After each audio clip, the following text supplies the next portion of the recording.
café está pronto, sejam todos bem-vindos. Nosso lugar de troca, de afeto, de escuta e de muito acolhimento. Queremos agradecer a vocês, nossos queridos ouvintes, e contar que no nosso último episódio sobre o luto, a gente teve muito questionamento, teve bastante repercussão. A gente sabe que é um tema delicado, é um tema dolorido. Com certeza. E, por isso, a gente hoje tem uma convidada, a doutora Valéria, do Instituto Quatro Estações. Antes de mais nada, a gente também vai servir um café. Você tem aqui a caneca. Obrigada. Agora sim, seja muito bem-vinda. Brinde conosco. Então, doutora, no nosso último episódio, a gente abordou o tema luto, como falar com as crianças sobre ele, mas assim, muito sobre as nossas experiências, né? Assim, enquanto seres humanos, né? Assim, então, a Rose passou por uma viuvez, a Sil contou também de caso na família dela. Então, a gente contou um pouquinho de nossas vivências, como que pra gente era relatado. Contamos também que tivemos casos na escola de crianças que faleceram. E aí surgiram muitos questionamentos, muitas perguntas. E antes da gente começar e que você trouxesse um pouco dos seus saberes, da sua expertise, eu tenho uma pergunta que é, você se formou em psicologia, né? Como foi que levou você, junto com outras colegas, a formarem o Instituto Quatro Estações e que você contasse para os nossos telespectadores o trabalho tão rico e bonito que vocês fazem? Obrigada. Primeiro eu queria agradecer o convite.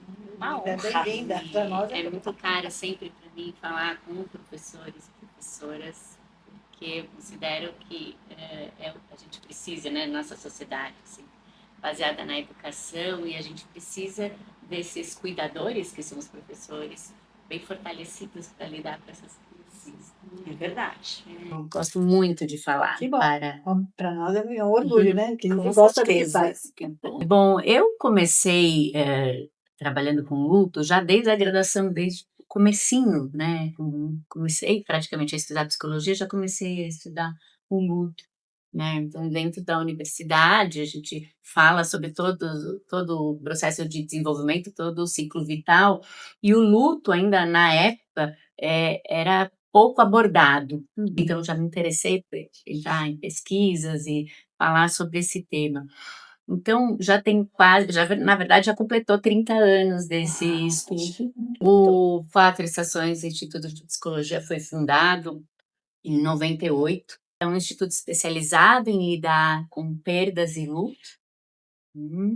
E a gente, ao longo dos anos, foi também ampliando o nosso olhar para a formação de vínculos. Então, a gente fala sobre rompimento de vínculos. São os opostos, né? E fala sobre a formação, onde tudo começa, né? E também é um ciclo que continua, porque depois de um rompimento de vínculo, vem a formação de novos vínculos. Então, a gente observa isso, por exemplo, mesmo quando alguém passa por uma perda, a maneira como ela vivencia essa perda vai influenciar em como ela forma novos relacionamentos, a vida, da continuidade, né? A continuidade. Como lidar com a família, com todos que ficam. Exatamente. Muitas vezes a rede de apoio, você forma um novo vínculo mesmo. Essa rede de apoio, às vezes, a ajuda vem de lugares que às vezes você não imagina e te traz um conforto. Um conforto, te traz novos amigos, às vezes, te traz muita coisa nova.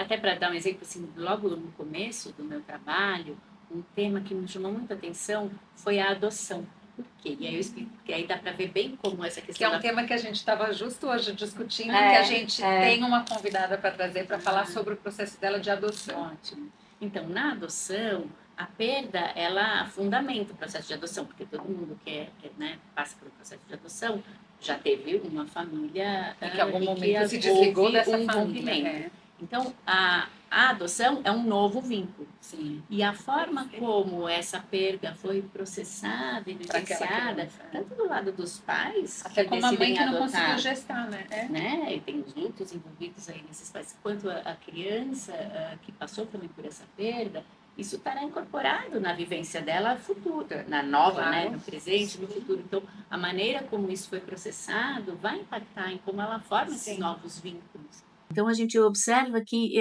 né, tem perda, tem vínculo, perda, vínculo, isso vai fazer parte, né, ao Da longo vida. da nossa vida inteira. Pois é, da nossa rotina. Uhum.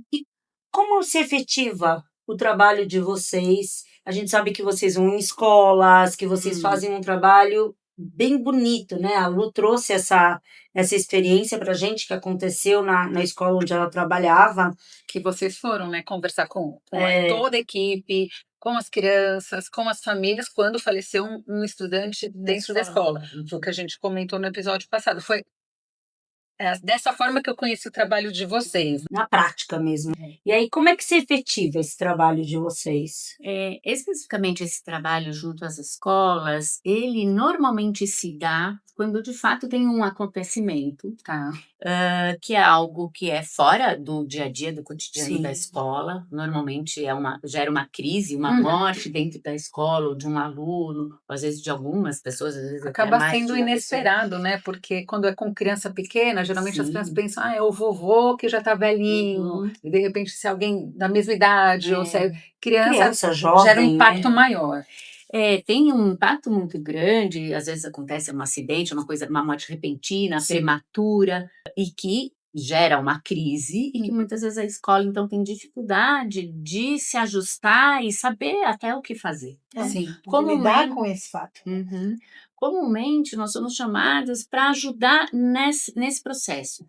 O que falar, como falar com as crianças, o que esperar, como lidar com problemas que podem ser decorrentes de uma perda, por exemplo, a morte de um professor repentino. Sim. Como a gente faz, como acolher a classe, como introduzir um novo professor, que é um novo vínculo, que exato. terá que ser formado depois de uma perda. Sim.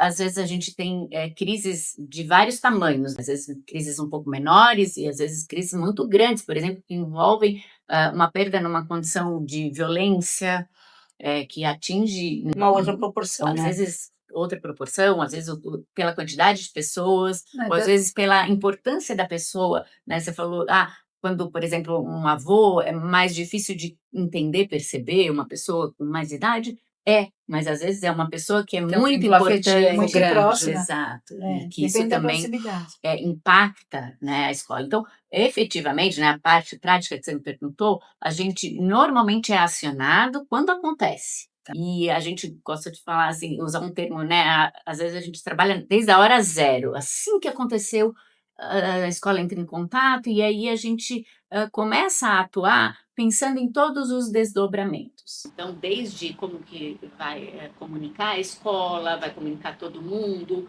vai telefonar, vai escrever, o que vai escrever, né? Como serão os rituais de funeral. Às vezes a gente não chega na hora, assim que aconteceu. A gente chega um tempo depois, quando a escola fala, Precisa de tá- ajuda. a gente não precisa tá de dando, né? Foi demais e a gente precisa de alguma ajuda extra.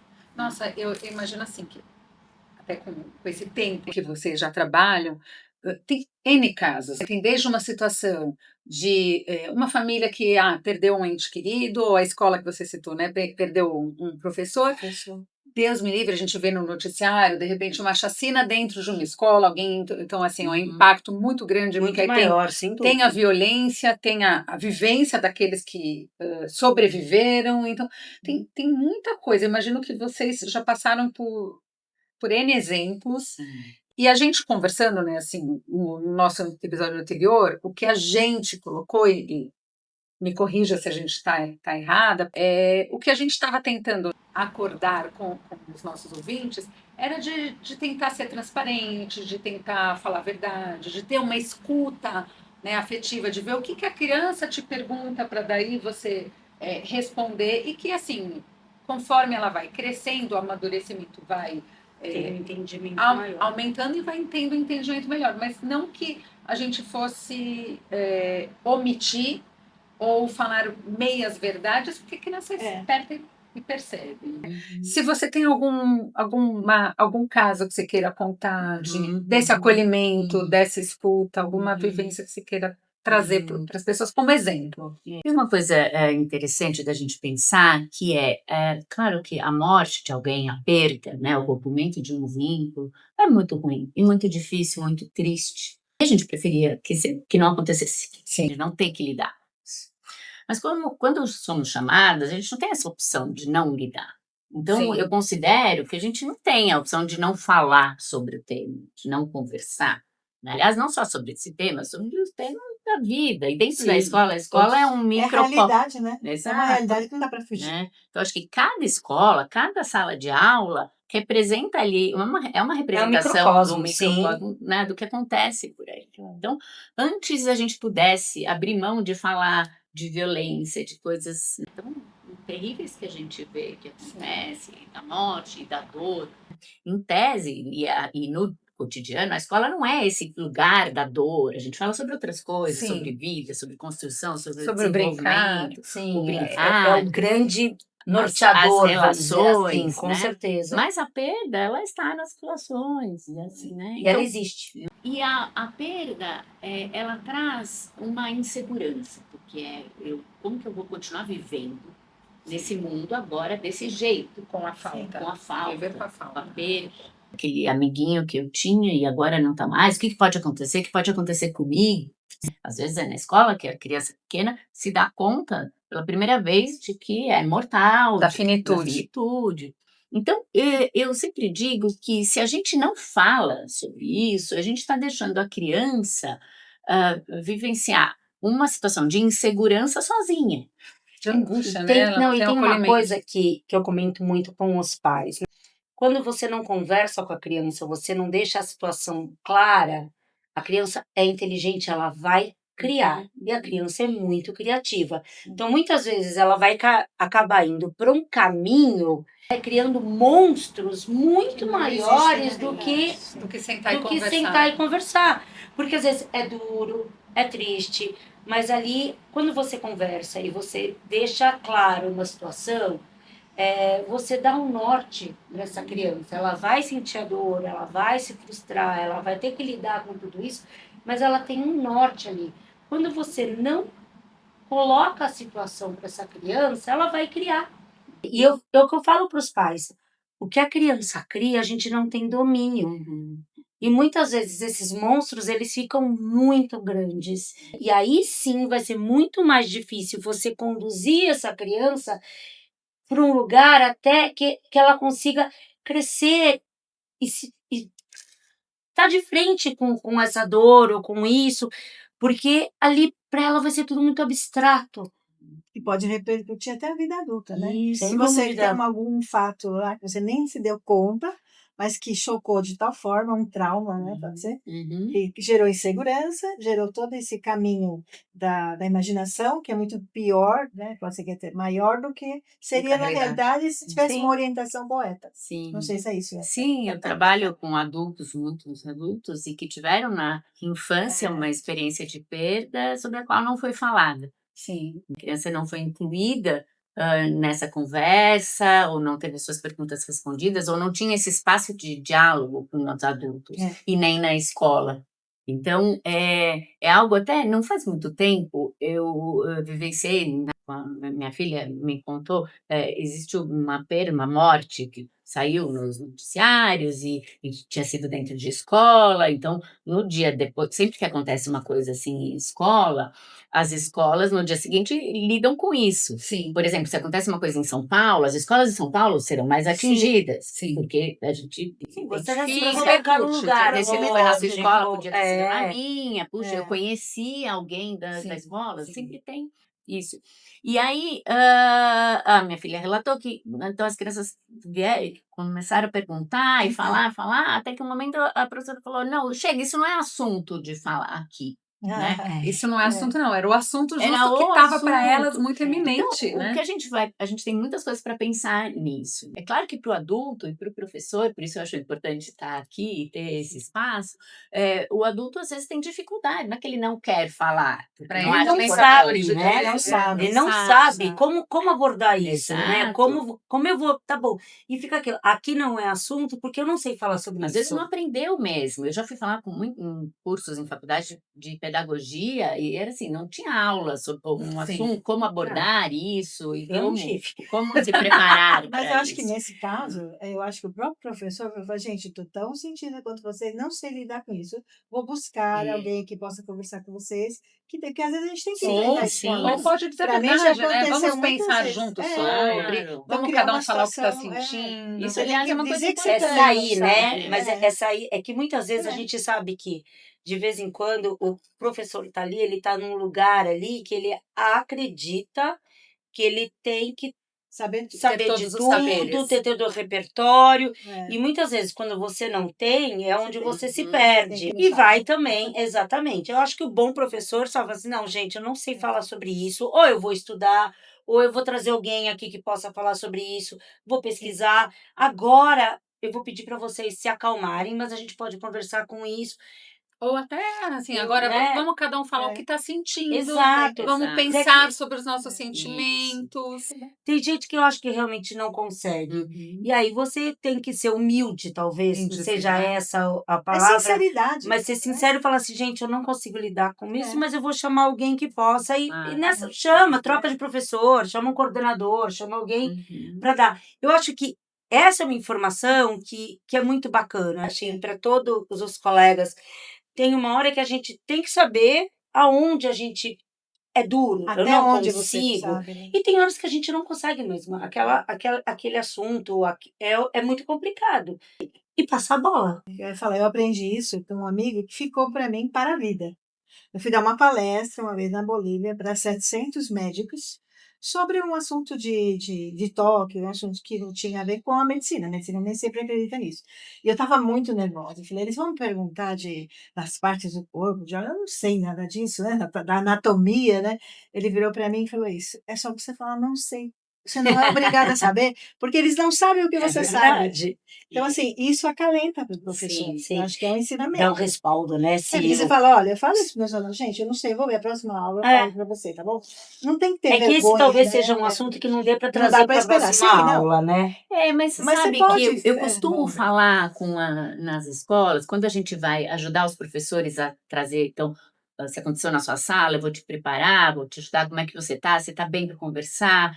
E aí os professores começam a perguntar, e se começar a perguntar de religião, e se fizer perguntas difíceis, a gente sempre fala sobre isso, o não saber. Às vezes a criança vem e fala, olha, faz uma outra pergunta, ou nesse caso, por exemplo, da minha filha, a professora poderia falar, olha, eu já não sei como seguir nesse assunto, eu preciso dar aula, eu vou pedir para a gente não falar sobre isso mais agora, mas a gente volta a conversar, ou eu não sei essa informação, mas eu volto a falar com vocês sobre isso, vou pensar um pouco e volto a conversar. Até porque né? eu acho que é muito importante para a criança, né? A gente tem que ter o modelo do adulto, de que não é, por mais que a criança idealize como um super-herói, não é o super-herói. A gente é falível de erros, a gente é falível de saberes, o adulto sim vai sentir a mesma dor, de repente, se é um ente da família, vou sentir a mesma dor que você está sentindo. Sim, eu vou chorar na sua frente. É o tempo de cada um. Sim, eu vou chorar junto, vamos dar esse abraço apertado um no outro. Eu acho assim que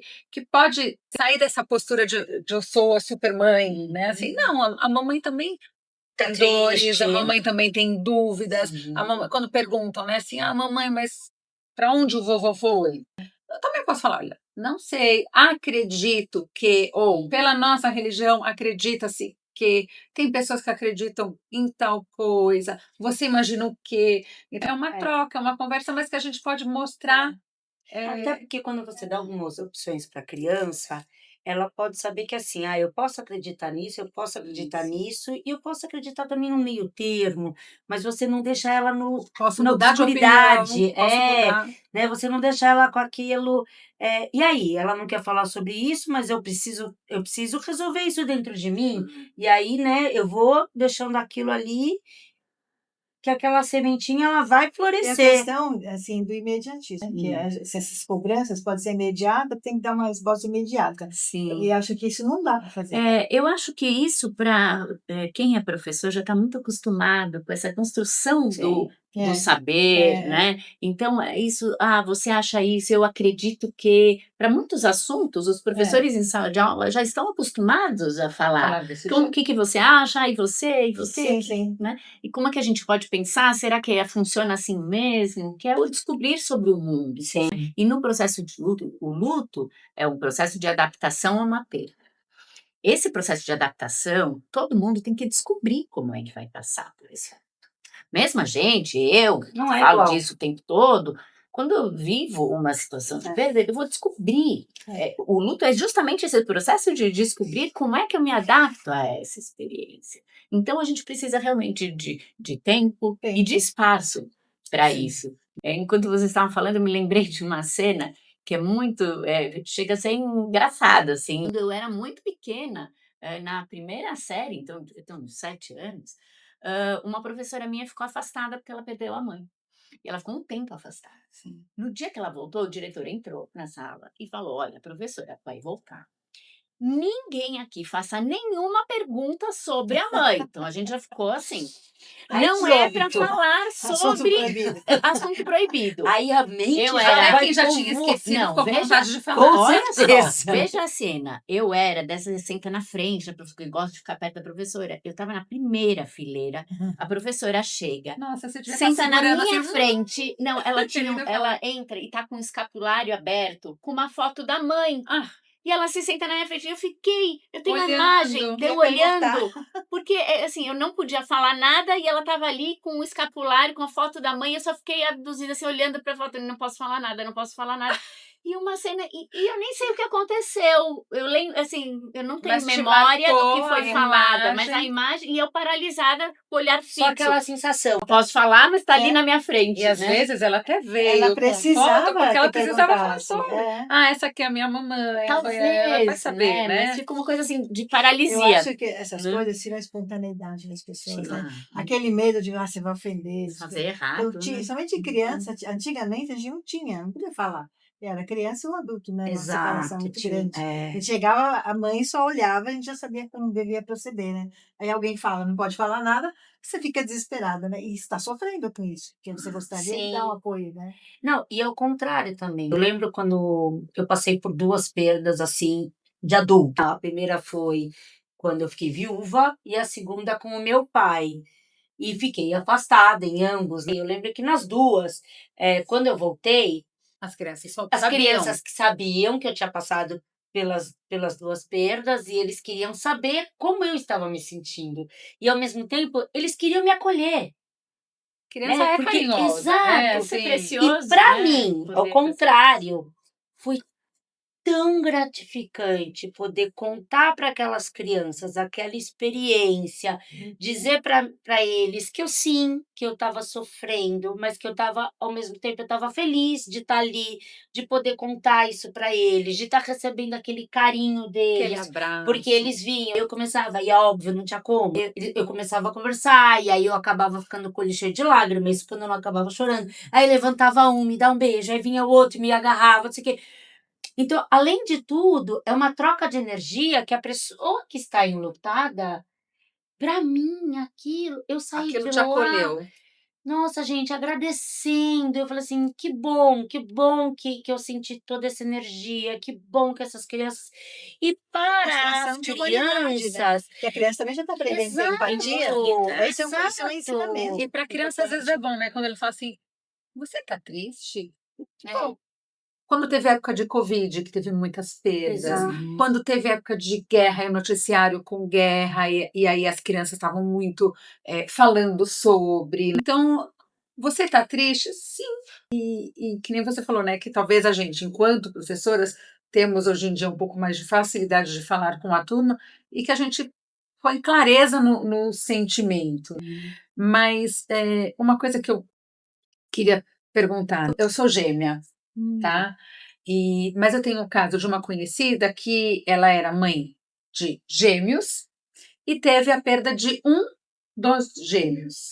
Você estava justo também aqui antes, né, nos bastidores, comentando de gêmeos na sua família, que um não vingou, era isso? Era bebê Exato, muito depois de pequitico, alguns meses. logo faleceu, mas assim, na vivência que eu tenho para te trazer, a criança já estava grande. A criança já estava no... Já é adolescente, já estava no Fundamental 2. Eu acho que já estava no Fundamental 2, talvez 10 anos, não, acho que tinha uns 9, 10 anos de idade. A criança que era gêmea que estava doente, estava com câncer, estava uma doença mais difícil. Então, assim, teve todo um acompanhamento da escola, das crianças da turma, das campanhas que faziam para ajudar e como lidar com a doença. Então, faz quimioterapia, faz radioterapia, tá careca, como que vai acolher? Então, teve todo isso, até que veio, de fato, a óbito. E a outra criança, né, como que vai lidar com? E para os pais é extremamente difícil também, Sim, claro. claro, porque é perda de um filho, Deus me livre. Se tem alguma história, alguma vivência, alguma dica de como fazer para fortalecer quem ficou? A perda de irmão é um tema que a gente lida com muito cuidado, porque a criança que sobrevive, a gente até usa esse termo, né? Porque ela tem que sobreviver a essa experiência. Ela tem a dor da perda de um parceiro, uma parceira, e isso vale tanto para irmão gêmeo, mais Como velho, pra você, mais sim. novo, né? Então é uma perda que é muito perto dela. Então isso de perder um irmão, uma criança, então eu também posso morrer. Então nós tem esses aspectos, além de perder essa parceria, muitas vezes é a pessoa mais íntima, Sim. né, da criança, é esse irmão. No caso de gêmeos, a gente certamente pode Sabe que dizer essa convivência absolutamente íntima e que não há outra igual desde antes do nascimento, né? E a criança também, ela vai vivenciar, então ela tem a perda dela, do irmão, e ela tem também a perda daqueles pais Sim. que estão enlutados e que Que podem estão não ser, modificados, que né? estão modificados. A Modificou gente pro resto costuma da vida. dizer isso, que não são mais os mesmos pais de antes. Então ela tem que lidar com o luto dela pela perda do irmão e tem que lidar com o luto dela, com o luto dos pais que podem estar indisponíveis para o cuidado, podem estar, certamente estarão afetivamente abalados. Sim, com certeza. Eles podem adotar posturas, por exemplo, de superproteção, ou podem de afastamento também, porque já foi muito duro passar por uma perda e não quero passar de né, novo. passar de novo. Então, esse olhar, a gente, puxa, a gente vai ter que cuidar dessa família, de que Sim. maneira, dando espaço para essa criança. Também esses pais, eles precisam ter o espaço deles de luto. Eles são chamados a continuar cuidando dos outros filhos, ou do seu filho gêmeo, mas para eles também é um processo difícil de adaptação. Então, primeiro, eu acho que essa visão de processo é muito importante. A gente fala luto, normalmente a gente fala processo de luto. É um verdade. período. Tem um- Então, a Que gente para cada um dura de uma forma, durar de cada uma um repercute forma, de uma forma. É uma exatamente. adaptação a um novo modelo de Exato. vida, né? Para você Sim, continuar então, vivendo. essas palavras, adaptação, processo, dão a ideia para a gente de uma coisa que vai Mas se contínua, estender né? ao longo Não é de do uma hora para período. outra. Não é, então a gente não vai ter respostas rápidas e, nem, né, e ao longo da vida mesmo, isso vai sofrendo alterações. Então, a gente até discute, o luto termina, não termina, pode ser que ele fique ao longo do tempo e vá sendo reformulado. Então, mas é muito importante a gente entender que tem essa especificidade. E quando é gêmeo, acho que tem uma especificidade a Ainda mais, maior. porque tem ali a lembrança daquele Essa palavra. Parceiro, né? É. e que vai ficar para sempre ali. Não seria, é uma lembrança viva desse Sempre. irmão Sim. que não está. Você falou uma palavra que se mexeu comigo, essa questão de nunca termina o luto. Eu só tive uma irmã, ela morreu com 38 anos, e nós éramos, assim, grudadíssimas. Ela morreu em 2 anos, eu acompanhei todo o processo dela.